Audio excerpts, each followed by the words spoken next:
ચાલો તો હવે આપણે સ્વાધ્યાય 5.1 નો અભ્યાસ કરશું. નીચે આપેલ પ્રશ્નોમાં દરેક સંખ્યાને a ib સ્વરૂપમાં દર્શાવો. તો પહેલો દાખલો છે z = i⁻9 + i⁻19. તો આપણે હમણાં જ સાદુરૂપ આપી ગયા ઘાતનું. તો આપણે શું સમજી ગયા કે જ્યાં અયુગ્મ ઘાત આવે તો એક ઘાત છૂટી પાડી નાખો. એટલે આને હું શું લખી શકીશ? i⁸ * r. સેમ આ બાજુ એક ઘાત છૂટી પાડી નાખો. એટલે આ બાજુ શું લખાશે? i⁻18 * r. હવે આને i² ની ભાષા આપો અથવા તો i⁴ ની ભાષા આપો. એટલે આ મને ઈઝી લાગે છે તો i⁴²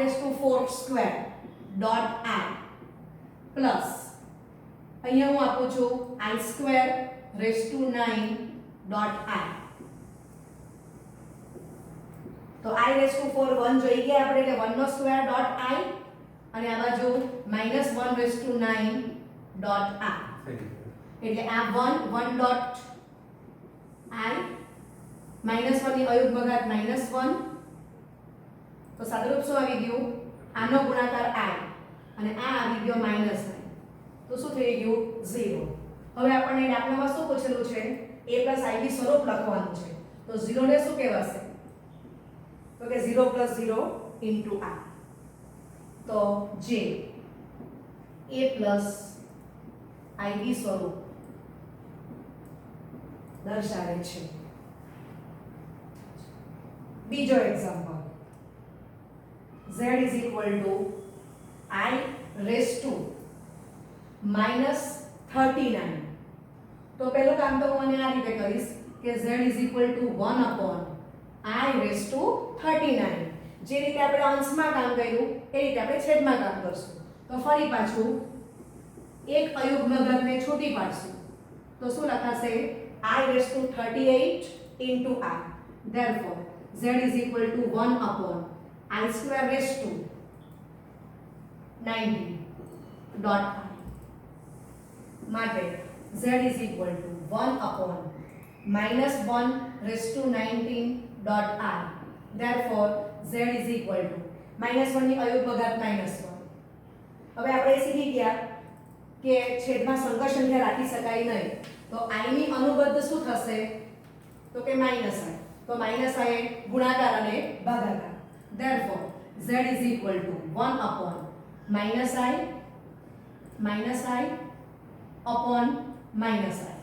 Therefore z = -i plus ને i * i². Therefore z = -i -1. Therefore z = i. હવે આપણે કયું સ્વરૂપ લખવાનું છે? a + ib. તો આને હું આમ લખી શકું 0 + i.1. તો જે a + ib સ્વરૂપ દર્શાવે છે. તો આ બે દાખલામાં આપણે i ની જે ઘાત છે ને કેવી રીતે કન્વર્ટ કરવાનું એનો આપણે અભ્યાસ કરીએ. ઓકે, હવે આપણે ત્રીજો એક્ઝામ્પલ જોઈશું. z =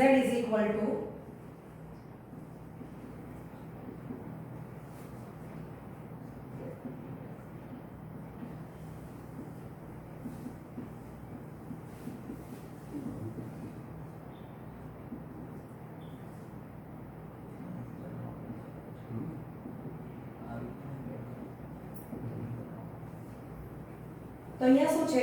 બે સંકર સંખ્યાનો સરવાળો છે અને એમાંથી ત્રીજી સંકર સંખ્યા બાદ થઈ ગઈ છે. તો આપણે સંકર સંખ્યાનો સરવાળો શીખી ગયા છે. રિયલ પાર્ટને રિયલ પાર્ટનો સરવાળો અને ઇમેજનરી પાર્ટને ઇમેજનરી પાર્ટનો સરવાળો કરશું. તો અહીંયા શું લખાશે? 1/3 + 4. i કોમન અને 7/3 + 1/3 આ મોટો બ્રેકેટ ઓવર માઈનસ -4/3 + i. ચાલો આનું સાદુરૂપ આપી દઈએ.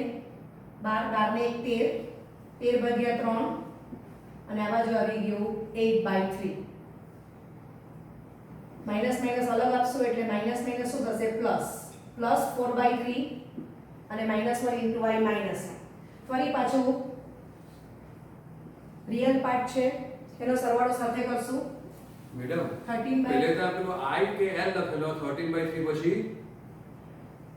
I છે. ઓકે. હા I છે 13/3 પ્લસ 4/3 આ થઈ ગયો રિયલ પાર્ટનો સરવાળો. હવે ઇમેજનરી પાર્ટમાંથી આપણે I કોમન કરશું તો 8/3 -1 તો આ થશે 17/3 પ્લસ I 8 માં 3 જશે 5 એટલે 5/3. તો આપણને z ની વેલ્યુ શું મળી ગઈ 17/3 પ્લસ I બ્રેકેટમાં 5/3 જે a પ્લસ IB સ્વરૂપ દર્શાવે છે.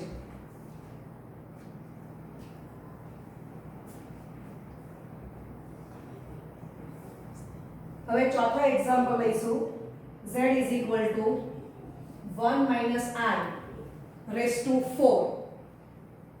તો આને હું આમ લખી શકું 1 minus I નો સ્ક્વેર નો સ્ક્વેર. હવે તમે લોકો નવમા દસમા ધોરણમાં શીખી ગયા છો કે a minus b નો હોલ સ્ક્વેર તો શું થશે a square minus twice ab plus b square. જે નિયમ જે નિત્યસમ વાસ્તવિક સંખ્યા માટે સાચું છે એ કાલ્પનિક માટે સાચું જ છે કારણ કે વાસ્તવિક સંખ્યાનો ગણ r ઉપગણ કાલ્પનિક સંખ્યાનો ગણ કેપિટલ C. એટલે હું આ જ નિયમનો અહીંયા ઉપયોગ કરવાનો છું. એટલે શું થશે z is equal to 1 square minus 2 into 1 into I plus minus I નો સ્ક્વેર મોટો bracket over whole square. Therefore z is equal to 1 minus 2I plus I square no whole square. Write down. ચોથો example z is equal to 1 minus I whole raised to 4. તો આને હું આ રીતે લખી શકું માટે z is equal to 1 minus 2I plus I square whole square. કોનો ઉપયોગ કર્યો a minus b whole square એ સૂત્રનો ઉપયોગ કર્યો છે માટે z is equal to 1 minus 2I અને આની વેલ્યુ કોણ છે -1 મોટો bracket over whole square. Therefore z is equal to 1 અને આ 1 રિયલ પાર્ટ છે 1 minus 1 0 0 minus 2I whole square. Therefore z is equal to minus 2I no whole square. Therefore z is equal to 4I square. Therefore z is equal to 4 into minus 1.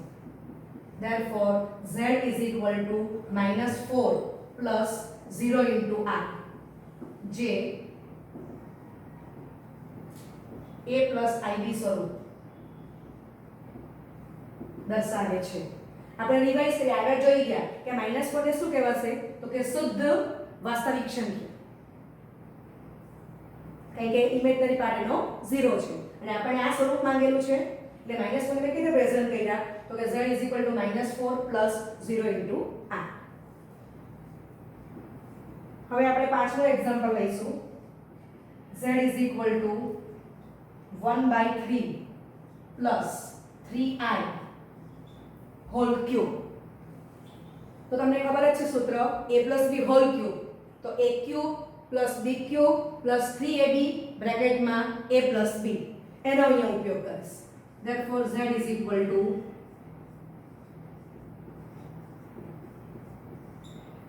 plus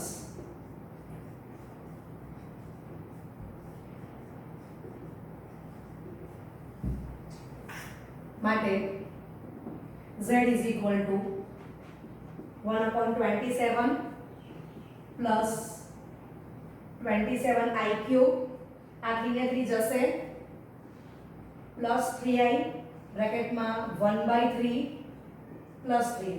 Therefore z is equal to 1/27.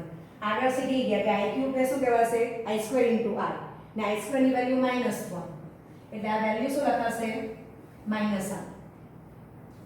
ચાલો આનો ગુણાકાર તો આ i થશે અને આ થઈ ગયો 9i². અહીંયા હું કોનો ઉપયોગ કરું છું? i² = -1.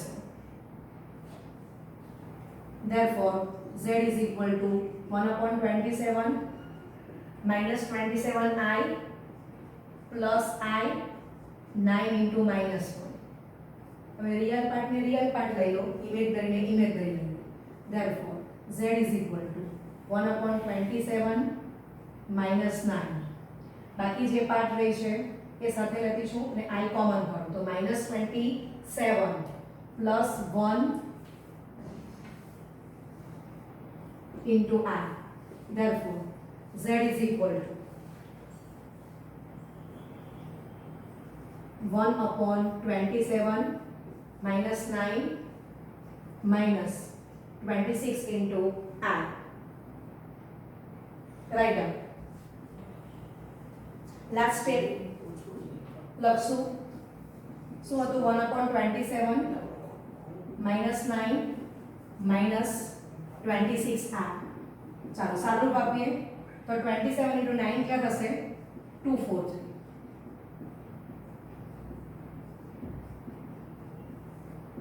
ચાલો સાદુરૂપ આપો.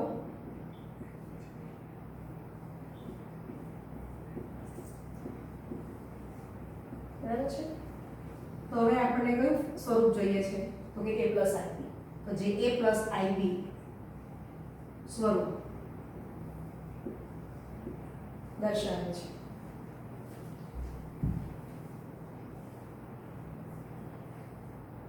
છઠ્ઠો દાખલો જોઈશું. z is equal to 5 plus √2 into i upon 1 minus √2 into i. આ દાખલો ઉદાહરણનો પસંદ કર્યો છે. હવે આપણે ભાગાકાર પણ જોઈ ગયા કે બે સંખ્યા સંખ્યાનો ભાગાકાર આજે શીખ્યા. તો આને આપણે કેવી રીતે લખી શકશું? z is equal to 5 plus √2 into i into 1 upon 1 minus √2 into i. છેદમાં સંખ્યા સંખ્યા રાખી શકાય નહીં, તો આપણે અનુબદ્ધ સંખ્યા સંખ્યા અંશ અને છેદમાં ગુણાકાર અને ભાગાકાર કરશું.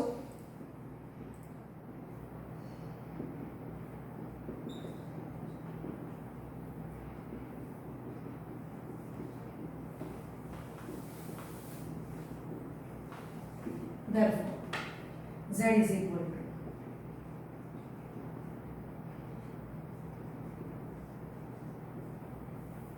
a minus b, a plus b, તો a square minus b square. એ પ્રમાણે આનો ગુણાકાર લખશું તો 1 square minus 2i square. ઉપર ગુણાકાર કરશું.